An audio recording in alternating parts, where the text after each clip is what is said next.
Hello viewers, आज के episode में एक बार फिर से आपका स्वागत है। तो चलिए शुरुआत करते हैं पिछले अभ्यास प्रश्न से। रोबोटिक प्रोसेस ऑटोमेशन लैब किस राज्य से संबंधित है? ऑप्शन थे उत्तर प्रदेश, राजस्थान, मध्य प्रदेश और बिहार। तो इसका सही जवाब था ऑप्शन ए, उत्तर प्रदेश। चलिए अब इसका विश्लेषण देखते हैं। हाल ही में इलेक्ट्रॉनिक्स एवं सूचना प्रौद्योगिकी मंत्रालय के सचिव एस कृष्णन ने उत्तर प्रदेश के गोरख में रोबोटिक प्रोसेस ऑटोमेशन यानी आरपीए लैब का उद्घाटन किया। आपको बता दें कि इसका उद्घाटन national institute of electronics and information technology यानी NIELIT की 26वीं अखिल भारतीय निदेशक बैठक के दौरान किया गया। ये बैठक शिक्षा के साथ उभरती प्रौद्योगिकी के एकीकरण को बढ़ावा देने के लिए आयोजित की गई थी। Robotic process automation lab future skill prime परियोजना के तहत उत्तर प्रदेश में पहली प्रयोगशाला है। इसका उद्देश्य उद्योग एवं शिक्षा के बीच के अंतर को कम करना है। साथ ही ये लैब जनशक्ति को उभरती हुई तकनीक में कौशल प्रदान करेगी। आरपीए लैब की भूमिका वैश्विक प्रौद्योगिकी पावर हाउस के रूप में भारत की स्थिति को ऊपर उठाना है। ये लैब डेटा और सत्यापन जैसे मैनुअल दोहराए जाने वाले कार्यों को स्वचालित करके सार्वजनिक सेवाओं में सुधार करेगी।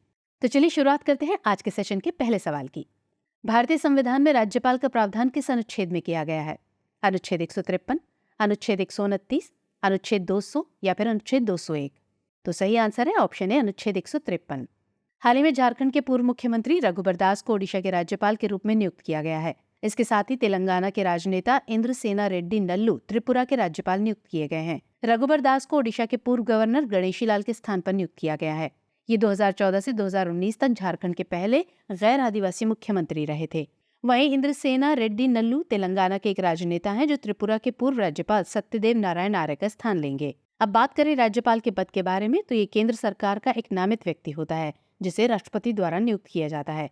ये 5 वर्ष की अवधि या राष्ट्रपति के प्रसाद पर्यंत पद धारण करता है।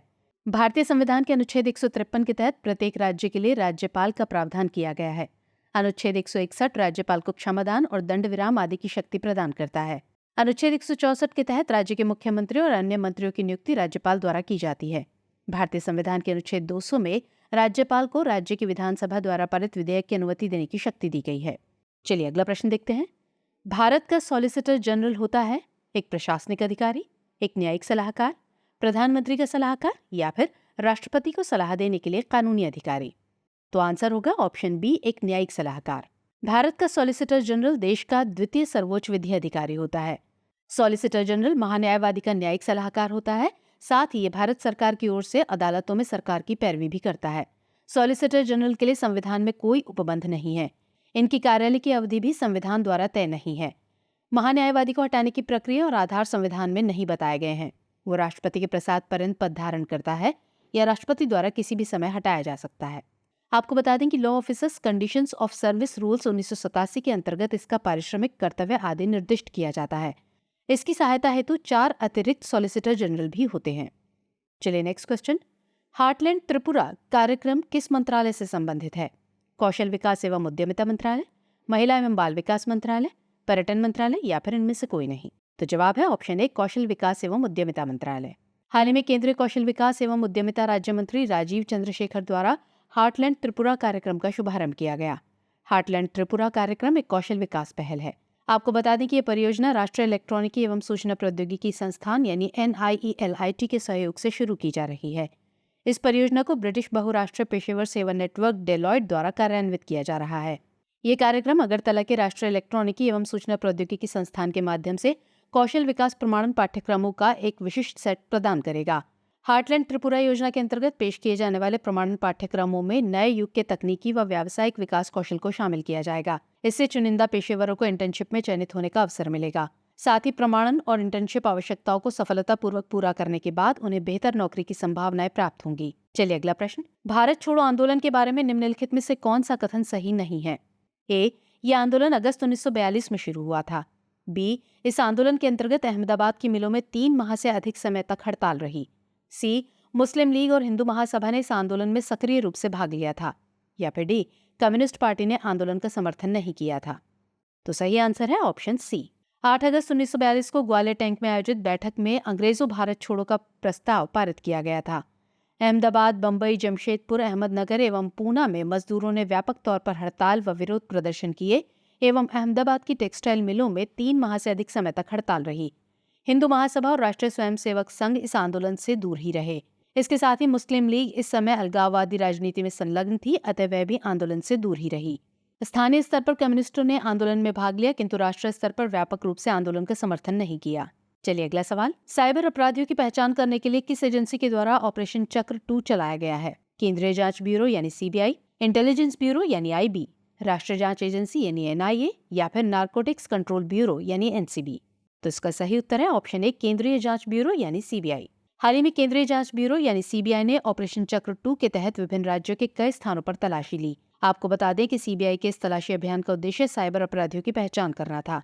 सीबीआई ने ऑपरेशन चक्र 2 को राष्ट्रीय और अंतर्राष्ट्रीय एजेंसियों के साथ संयुक्त रूप से संचालित किया। इस ऑपरेशन का उद्देश्य भारत में संगठित साइबर सक्षम वित्तीय अपराधों के बुनियादी ढांचे का मुकाबला करना और उन्हें नष्ट करना है। अब बात करें केंद्रीय जांच ब्यूरो की, तो ये भारत की घरेलू जांच एजेंसी है। इसकी स्थापना भ्रष्टाचार निवारण पर संथानम समिति के सुझावों पर की गई थी। वर्तमान में सीबीआई भारत सरकार के कार्मिक, पेंशन और लोक शिकायत मंत्रालय के कार्मिक विभाग के अधीन कार्य करती है। सीबीआई को दिल्ली विशेष पुलिस स्थापना अधिनियम 1946 से जांच करने की शक्ति प्राप्त है। इसका मुख्यालय नई दिल्ली में है। चलिए आगे बढ़ते हैं। शरीर के अंदर आयरन की कमी से कौन सा रोग हो सकता है? वर्णांधता यानी कलर ब्लाइंडनेस, रतौंधी यानी नाइट ब्लाइंडनेस, रक्तहीनता यानी एनीमिया, या फिर तपेदिक यानी टीबी। जवाब है ऑप्शन सी, रक्तहीनता यानी एनीमिया। रक्तहीनता या एनीमिया एक ऐसी स्थिति है जिसके अंतर्गत शरीर के ऊतकों में पर्याप्त ऑक्सीजन ले जाने के लिए लाल रक्त कोशिकाओं की कमी हो जाती है। इसके कारण व्यक्ति थकान महसूस करने लगता है।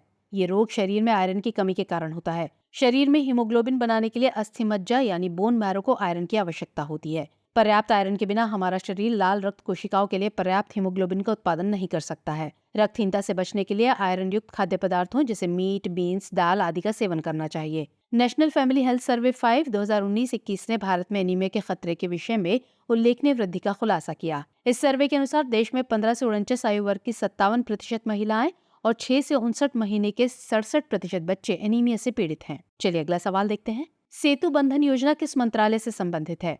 ए, बंदरगाह, जहाजरानी और जलमार्ग मंत्रालय, बी, सड़क परिवहन और राजमार्ग मंत्रालय, सी, रक्षा मंत्रालय, या फिर डी, गृह मंत्रालय। तो जवाब है ऑप्शन बी, सड़क परिवहन और राजमार्ग मंत्रालय। हाल ही में केंद्रीय सड़क परिवहन और राजमार्ग मंत्री नितिन गडकरी ने अरुणाचल प्रदेश में वित्त वर्ष 2023-24 के लिए 7 पुल परियोजनाओं को मंजूरी दी है। 118.5 करोड़ रुपए की कुल लागत वाली ये परियोजनाएं सेतु बंधन योजना का हिस्सा हैं। आपको बता दें कि इन परियोजनाओं को केंद्रीय सड़क और बुनियादी ढांचा निधि यानी CRIF के तहत मंजूरी दी गई है। इनका उद्देश्य सभी क्षेत्रों में कनेक्टिविटी को बढ़ाने के साथ आर्थिक विकास को बढ़ावा देना है। अब बात करें सेतु बंधन योजना के बारे में, तो ये सड़क परिवहन और राजमार्ग मंत्रालय की एक पहल है। इस योजना को अंतर्राज्यीय उद्यमों में सुधार करने के लिए शुरू किया गया है। इसका उद्देश्य राज्यों में रेलवे लाइन लेवल क्रॉसिंग को road over bridge, rail under bridge से बदलना है। चलिए अगला प्रश्न। ग्लोबल रिमोट वर्क इंडेक्स में भारत कौन से स्थान पर है? 45वें, 48वें, 64वें या फिर 76वें? तो सही आंसर है ऑप्शन सी, 64वें। हाल ही में जारी ग्लोबल रिमोट वर्क इंडेक्स के अनुसार दूरस्थ कार्य के लिए भारत 108 देशों में से 64वें स्थान पर है। इस बार की रैंकिंग में पिछले वर्ष की तुलना में 15 स्थानों की महत्वपूर्ण गिरावट है, जिससे दूरस्थ कार्य के लिए देश की तैयारी के बारे में चिंता बढ़ गई है। आपको बता दें कि ये इंडेक्स साइबर सुरक्षा फर्म नॉर्डलेयर द्वारा प्रकाशित किया जाता है।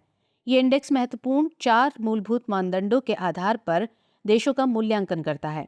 ये है साइबर सुरक्षा, आर्थिक सुरक्षा, डिजिटल और भौतिक अवसंरचना और सामाजिक सुरक्षा।